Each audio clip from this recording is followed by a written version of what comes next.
Welcome to the SaaS Playbook, where we have real conversations with founders building in fast-moving, complex markets. Today's episode explores what it looks like to build and scale AI products across global teams, evolving markets, and shifting adoption curves, with a focus on doing it thoughtfully, not just quickly. And I'd love to introduce you all to Tarun, the founder of CreativeBits.ai. So Tarun, welcome to the podcast. Thanks, Jenny. Looking forward for the conversation. Likewise. So before Creative Bits AI existed, what patterns in your career or interests made this problem almost inevitable for you to work on?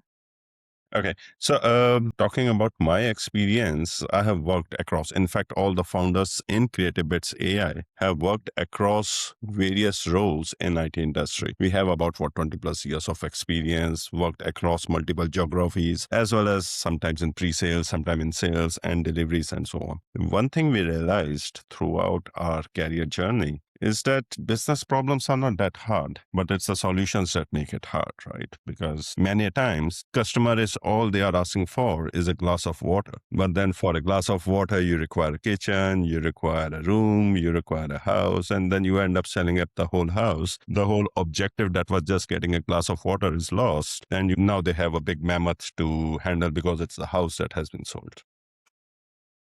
And that is where we thought that though it is easier said than done, a simple problem with a simple solution, many a times it's not that easy. Reason being is because each problem would have multiple hooks attached to it. So say a business problem would be increase my sales. Now, when we talk about that simple business problem, that has a lot more attached to it. So you would have salespeople, you would have your pricing strategy, promotion strategy, product strategy, then people strategy, and then which geography you are going. So there are a lot of other problem areas that you need to solve in order to solve that one big problem. But the issue is, with all these small problem solving in, the major objective gets lost. And that is where we decided that why not? Let's come up with a company which will work with this consultancy-based approach, where if you want a glass of water, definitely you'll get a glass of water, but you'll have an option to buy a kitchen and a house. But yes, that is something that would be the choice given to the customer. Secondly, with AI coming in and with ChatGPT becoming more popular, specifically post September 2022 when it was being launched, this space has become a lot more clear. These days, AI has actually become an abused word rather than the real word. So a lot of people would just use AI for the sake of AI. And that is where even the business, they are confused. Many a times, business thinks AI is all about writing good emails, writing good English, getting good images. But the real power of AI is where it helps you make decisions, give you recommendations, and pretty much act as another human resource, but more artificial. So I think that is where those confusion comes in. And we thought that this is the point where we need to marry the two. That is the confusion that always existed, the problem statement that we want to solve, and then the new emerging technology and how do we marry the two and provide that as a consulting service to our end customers. I like what you touched on about complexities and in turn simplicities within business. In a lot of, especially when it comes to AI in conversations, it's almost too complex and therefore it confuses the client or the prospect, right? And I think when we speak about AI as a loose term, I 100% agree. It's a buzzword. Unless you truly understand what the capabilities are, then marry that to the direct problem of your business, it's only going to get more confusing. And a lot of builders out there are, hey, we need this feature, we need this feature, we need this feature. In real terms, is it just the cup of water that you wanted? Or do you want the kitchen sink as well, right? So that's a really interesting perspective. And I agree. We have to actually become a little bit more simple to really achieve the outcomes or fix the problems or issues that we have at hand currently. In terms of a global perspective, you've built teams across different geographies, the US, India, Kenya, to name a few. How has the global exposure shaped how you think about building and scaling a product today? Every geography has its own nuances, and every geography has its different style to work, and their requirements and needs are different. So if we look at pretty much North America, they are very much fast moving, adopting AI at much larger scale. Whereas some parts of the world, other parts of the world are still catching up. So again, that is where we as Creative Bits AI define how or what geographies do we want to target and how do we want to ensure that other geographies which are not at the par bring those experiences that we are having in places like markets like North America and bring it across to key, as well as expand in the places across India and vice versa. So for us, the whole advantage that we get when we meet people of different geographies, firstly, their needs are different, but many times they are overlapping. Secondly, the kind of approach that they have. So the approach that would have it in North America and the approach that you would have it in Kenya or India would be altogether different. But many times there is a merit when you start combining all of them. That is having some amount of Kenya and India approach in the product to North America and vice versa, having North America and Kenya and so on. So I think that is how we have been approaching in our product reach out, and specifically with AI space, because AI is so creative and you can use it in so many creative ways. So you'll get a lot good ideas which are coming out from Kenya, you'll get good ideas which are coming out of India, and then that is something that you can go ahead and publish it in North America and vice versa. So I think this is how we have been using it. We have been tapping these markets in order to reach out to people, understand the problem area more, and how AI can pretty much solve them, and can that be reutilized across various geographies. In relation to that, why do you feel like there is a slower pace of AI adoption within other regions outside of North America? I think one of the reasons is that the basic underlying infrastructure, right? So a lot of people in a lot of other geographies are still working on to build up that basic foundation. Just taking a step back, AI pretty much works on your existing infrastructure as well as existing foundation layer. It eats away all the information and then starts giving you that intelligence. If your underlying layer is missing, AI has nothing to feed on. So places like North America, a lot more automated. So they already have those foundation layers being built in. But then if you look at certain places in other parts of the world, and specifically in third world countries, they are still building up those foundation layers. So unless you have that foundation layer, you won't have the data with you. And if you don't have the data, AI cannot ingest on anything. So AI is something which is ahead of time, so they can pretty much use AI in a very limited capacity. Whereas what you'll see in first world countries, they can use it in much more expanded capabilities. When you mention foundations, are you more referring to hardware foundations, educational foundations, or foundations more to do with the people themselves? I think it has more to do with the systems. I think education wise and others, they are pretty much at par now. So, and the exposure, everyone has it. So today's word is a flat word. Everyone can see that. And everyone knows what AI is, what ChatGPT is. So there's no dark thing around there.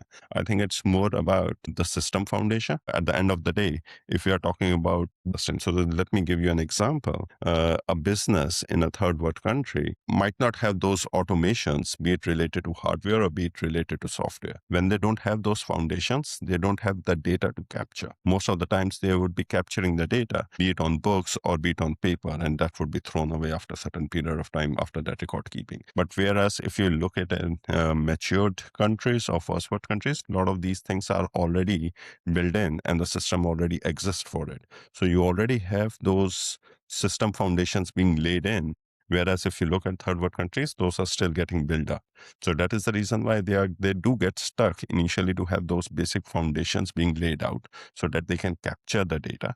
Once the data is being captured, then yes, AI becomes a lot more easier. So yes, but then again, not all third world countries are alike. If you talk about India, a lot of data is already there. A lot of these automations already exist and it has already gone way ahead in some of these automations and others. But then when we talk about India as a geography, the whole AI adaptation rate is altogether different because there's a lot of unorganized sector. So the problem in India kind of a geography is that it is not as organized as you would see it in other parts of the world. So when you have unorganized sectors, then the data coming out of those unorganized sector itself becomes a business opportunity. So having an AI on top of it becomes secondary to it. So they organize it, get the data, and then put AI on top of it. I mean, I can expand on, but it becomes more and more complex because, as said, each geography has its own nuances, own things. But then there are a few geographies which are early adopters, and then there are a few geographies which catch up to those early adopters. When it comes to regions like APAC, for example, which obviously India falls into, on APAC, you have a very varying degree of adoption rates. Australia, Singapore, India, very high adoption rates. And then you have in turn Vietnam, Laos, Thailand, very low adoption rates. And that attests to exactly what you say. They just simply don't have the foundations, either from a hardware perspective or an education perspective, where there's no real business opportunity for AI yet for it to expand. So from selection of regions, how did you choose which region to enter to and have enough grasp on that region to really measure key metrics, whether that was worth it for Creative Bits or not? I think it all depended upon our past experiences. So we have worked on certain geographies, so we understand that nuances of that particular geography. So to give you an example, I mean, we have now worked in Vietnam, so I won't know the nuances of Vietnam, right? Establish there itself would take me some time just to understand the market itself and then start making business out of it. So for us, it was simple decision. We knew the geographies. We knew North America. That's where our experience had been. We knew Africa, so Kenya, South Africa, East Africa, West Africa, we knew that. India, because we were born there, so we already had that. So that was our obvious choice across these three geographies. But then, yes, as more and more team members join in, those experience begin to come in. The whole experience pool begins to grow. And then we have now one of our leaders who is more comfortable in Europe. And there's another leader who is more comfortable in Middle East. So once you have the kickoff, now is something that we are eyeing at Middle East as well as in Europe. Funny you say that. Central Europe is really popping off in the SaaS space right now, and obviously in return with the AI adoption. When it comes to Creative Bits operations, you operate quite heavily within the AI space. That's ever evolving and isn't always well understood. What do you think most people underestimate about this problem or this particular market? I think there are two factors. The very first factor is the capability of AI itself. Most of business people, and I'm talking purely from business perspective, not from the consumer who would be on Instagram and Facebook and others, right, who would create good content. So from business perspective, a lot of business guys, they understand AI, but how it can be used in their scheme of things is something that they lack. So that is the very first part, is understanding the AI capabilities itself. When you don't understand something, you cannot dwell on it. Second is the whole transparency. So many times AI is like a black box, and if not implemented right, that is, you feed in something, you get something out. But why you have got that particular output? What were the reasons behind it? What were the factors that were being considered? And why did AI give that answer? That whole transparency is something which is lacking. So these are the two factors which generally kind of becomes difficult for people to adapt on. And this is something that we are trying to solve. That is, you have to train the business users. You have to tell them that it is beyond that. You can actually take decisions. You can actually take recommendations. It can actually work as your new intern who is learning on and can help you solve real business challenges. But at the same time, why it is taking certain decisions, why AI is recommending something, that is something, the whole transparency is something that needs to be built in so that you can correct AI. So if AI has taken certain because of certain steps, you as a business can say, no, you did this step wrong, cancel this out and train it to do it other way around. So that transparency as well as the whole thing, which was on the capabilities of AI, is something that needs to be, we keep on doing it with our end customers. I wanted to add to that actually. When you said AI is a black box, and it is, and it probably forever will be. It's very heavy on contextual data. And if you don't have the contextual data, you're going to get generic results. And a lot of people, when they use AI, especially as early adopters, they're like, whoa, I'm not getting the result that I wanted. But I'm like, okay, well, what did you put in to get that result? So in terms of capabilities from a standpoint of, because it changes so frequently and so rapidly, there's probably no way you can understand 100% capabilities, providing it's not your own product or service, right? So very interesting conversation around AI and adoption and capabilities. But I like that you added transparency as well, because It is, right? From a technical leadership perspective, how do you decide what needs to be built now versus what needs to wait, especially when customer needs and AI capabilities are constantly shifting? I think this is, in fact, a very great question because this is our customers keep on asking that is it the right time to build AI? Because the moment we build in, there's something new comes up and then you build that and then you are always in a catch up game, right? And that is where I think one of the things that we do is that we are always abreast with what's happening on week basis. I mean, we have reached to an era where it no longer is on monthly basis things come out, it comes out on weekly basis. So you literally have to keep track on what's happening in AI space on weekly spaces and how it is actually going to impact your business. So giving you an example, we had one customer who was more in sustainability and they would and microplastics. So they would go to the house, they'll take the snapshot of your kitchen shelves and it will analyze that how much microplastics is being used, what is healthy, what is unhealthy, and what you should be replacing. Now, the customer request was that while it can do all that analysis, AI can help me do that. But can it also create an image of if I replace it with my set of products, how would your kitchen shelf look like? Now, something which is very doable. But is it, and that was about early last year in 2025. But was it ahead of time? Definitely yes, because the AI models that you had, they were not giving that accuracy. And if you start investing in building your own model, that's not worth the ROI. So that's where we told him, why don't you hold it off? You are pretty much early for your time. And why don't you hold it off for next 6 months? And there could be alternative ways till that time. And after 6 months, and if we see it today, it's pretty much feasible. You can have that shelf with their products being laid out and coming out of LLM. So I think at the end of the day, the very first aspect is whether technically things are possible or not. That is one decision matrix that you need to take. That should we be delivering it or developing a particular solution for a customer now?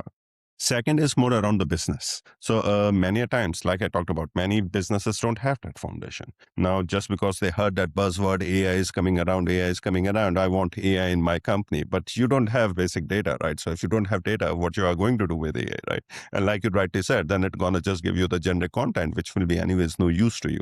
So that is another time when we say that your business is not ready for AI.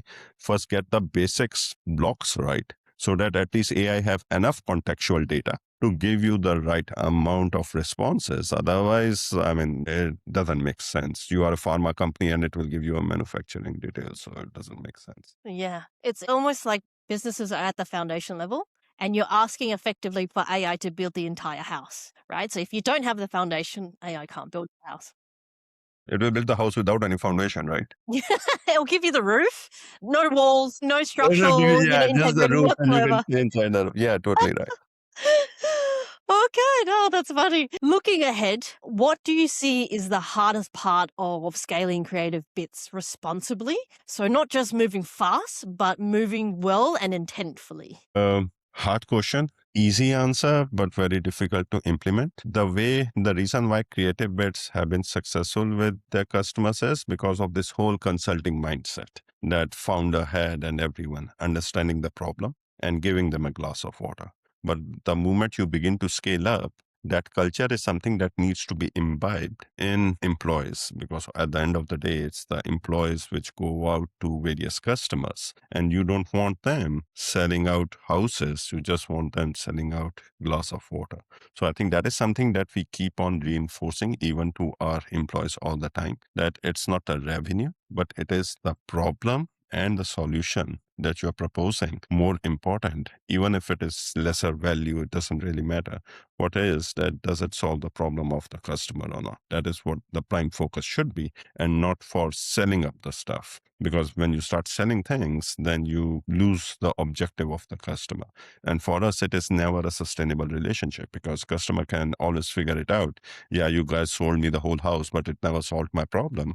So you are literally not a good company to work for, right? Work along. So we always tell them, take that. So I think that's the toughest part that we have. That is imbibing that culture with all the employees to remain with that consultancy approach so that they can understand the problem and give the proper solution rather than beating around the bush and giving the And also money grabbing, trying to close deals as fast as possible, only to find the retention drops.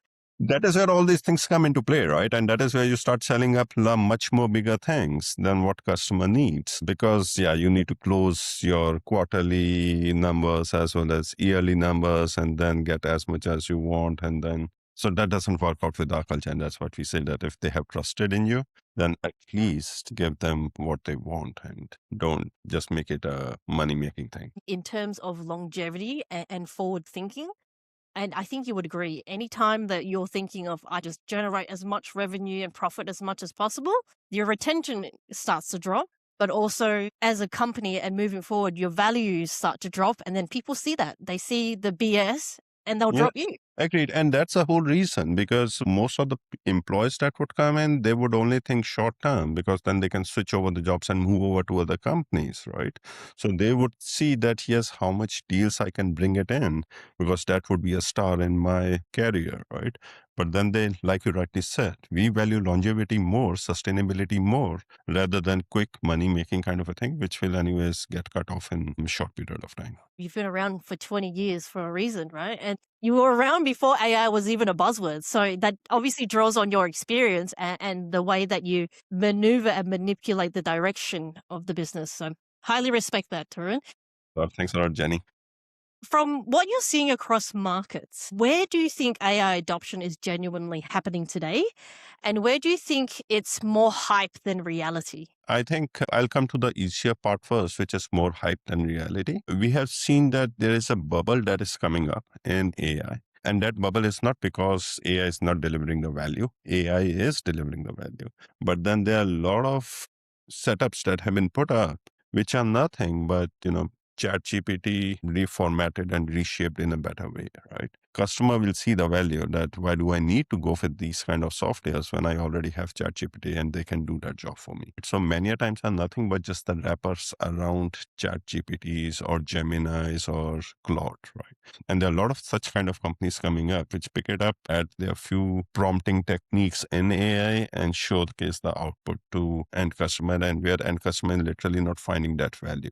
So that bubble is something that we are seeing is going to burst sooner or later, because that market is literally not adding value to the end customers. It's more like gimmicks that is happening, right? And it's more like buzzing around rather than anything else. So that would definitely bust. But yes, where we are seeing a lot of adaptation, content definitely is no brainer when you have those marketing content and others. But how do you start personalizing it? How do you ensure that the content written by Jenny is specific to Jenny, and it's not that Jenny and Tarun has the same content even if it's the same topic, right? So how do you start hyper personalizing it, which is very much specific to you?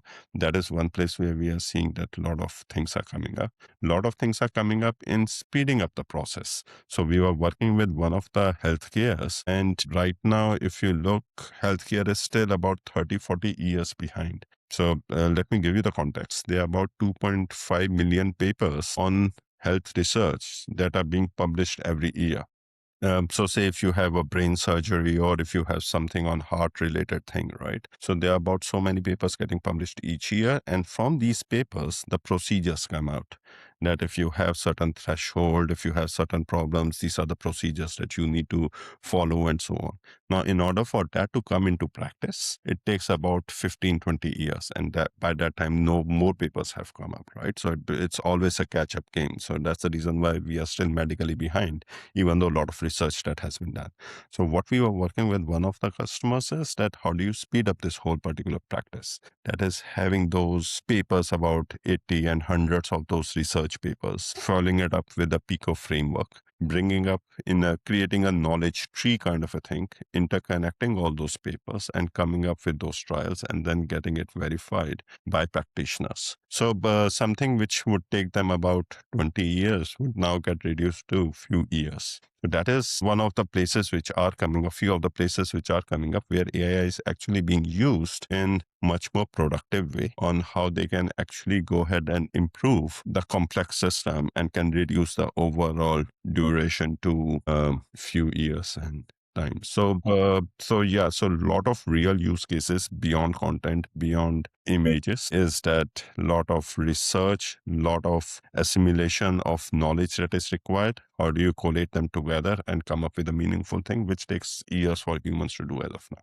And just to touch on the topic of productivity, when people look at AI, they're either trying to increase productivity or increase revenue to some degree, or a mixture of both even. But going back to your example of the medical industry, I find that when I speak to people within the industry, they're like, yeah, we're using it, but from a consumer perspective, not necessarily a business perspective. And with the health being industry being the health industry, there's just so many guardrails in terms of what they can and cannot outsource. And even though we are trying to penetrate the medical industry, at least in the Australian market, we're still 15, 20 years away from us seeing meaningful change with AI adoption. So I think this is where the things would, I mean, you don't have to eat the whole elephant in one go, right? You can always have those steps, baby steps being taken up so that in next few years, everything comes in.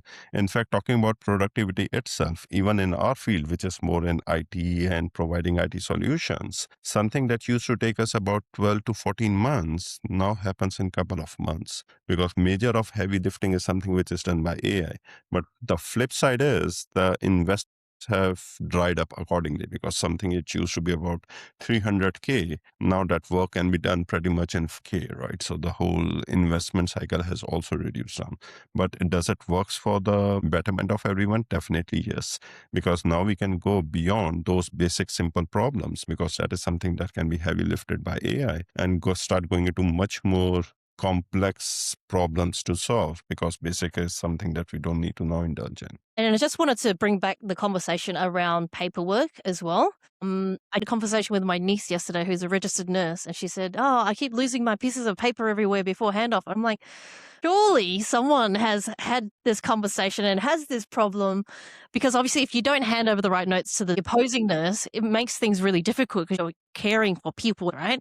And I said, hey, maybe that's an area that we can obviously look into, right? But we'll start making steps in that direction. Whether that happens, in the next 5 years downwards, I'm not too sure, but we'll give it a crack. Jenny, you were right. I mean, a similar case happens in teaching industry, right? So schools. So you have mark sheets that needs to be corrected. Right now, there are teachers who are correcting it, finding it out. Now, AI is the one, and specifically it's happening in India because of volume of students are so many. So, but they are actually using AI to find out the answers. It can pinpoint at what step you went wrong. It will circle it the way your teachers would do it, right? It would highlight and read it up that this is where you went wrong, and that's the whole reason why your whole answer was wrong. And the best part is there's also, I mean, at least in India, they have those rough section in the answer sheets where they'll draw a line and they do all their rough mathematical work.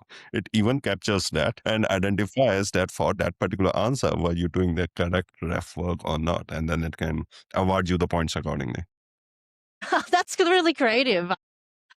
That's brilliant. Because in Australia, teachers have a lot of time off to allow for marking and so forth and planning for the next term, right? But also from an AI adoption standpoint, surely they have something by now. I mean, it's 2026. AI really peaked at 2022.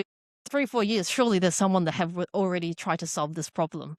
So in fact, like you rightly said, teachers have a lot of time for this marking. And now if that starts getting driven through AI, which will do it in few seconds, the whole social construct of how the whole schools used to operate would now start going disrupt, right? Because something which will take a week, now it's happening in minutes. I shouldn't have said that, because then teachers will be like, no, that's my time off to get away from the students. Like, why would you say that? So we'll keep it just between you and me. So one last question for you, Tarun. For founders building in complex or rapidly changing spaces, particularly in the AI space, what's one mindset or principle that has helped you avoid costly mistakes? I think this is pretty much what we were talking earlier, but you never have to eat the whole elephant in one go, right? Divide the whole big problem into small steps and milestones. And in today's world, so I'll try to compare it with what it used to be earlier, that is prior to, I mean, 2 years before and now, right? And it's still happening at some places. When you undertake a particular project, Many a times customer begin to see how the things would look like pretty much after a certain period of time where you would have already invested quite amount of money in order to build up that solution. So maybe month down the line or 2 months down the line, and then customer says, oh no, this is way off what you said, because till that time customer is getting only feedbacks or they're getting PPTs and all that stuff. So they literally cannot visualize the system. And maybe after 2 months, they begin to visualize the system and they realize, no, it has gone all wrong. You need to go back. Now, those things are actually getting changed. So what we do here, and that's what is the new way of doing things, those outputs instead of 2 months are now more on weekly basis. So customer is aware of how their end system is going to look like. They see how the things are building up feature by feature, and they are able to visualize and play around with it, that how things are. And if there is any change that needs to be done, it's only a week or two kind of an effort that gets wasted, and not about months of effort that gets wasted. So I think one of the things is that we do, and that again, we require a lot of AI to do it internally within our company itself, that is breaking down this whole big system into small, visually demoable kind of features for the end customer, so that they can see, they can feel, they can realize what's happening. So they don't have to wait for the long period, but they can catch if there's anything going wrong in initial period. Secondly, there is still those basic standards still go. That is, you need to capture all the requirements. You need to understand the business problem first. And once you have that particular business problem, the other smaller problems that come up, they all roll up to one that business problem. So you still have to do all those kind of mapping initially. So that's how we go. That is still the traditional way of doing things. So we do with that whole requirement, then we do it with execution and implementation, which is in line with the initial requirements that are being set. So that's how we have been able to avoid any costly mistakes. Because again, we are not a very huge company. So any mistake that we do would have a direct impact on our commercials and our financials. So it is in our interest that customer agrees to us week on week basis, and they see and they like what they see. And that is what keeps us motivated to continue in the same direction. I like that. It is essentially moving slowly but intentfully, which is something that was a consistent theme throughout our episode. But that does bring us to the end of today's episode of the SaaS Playbook. If you're building across borders, navigating AI adoption, or thinking deeply about how to scale without losing clarity, I hope this conversation gave you a few new perspectives. Thank you for listening, and thank you, Tarun, for featuring on this episode. Thanks a lot, Jenny. Thanks for all the time and giving an opportunity to be on your show.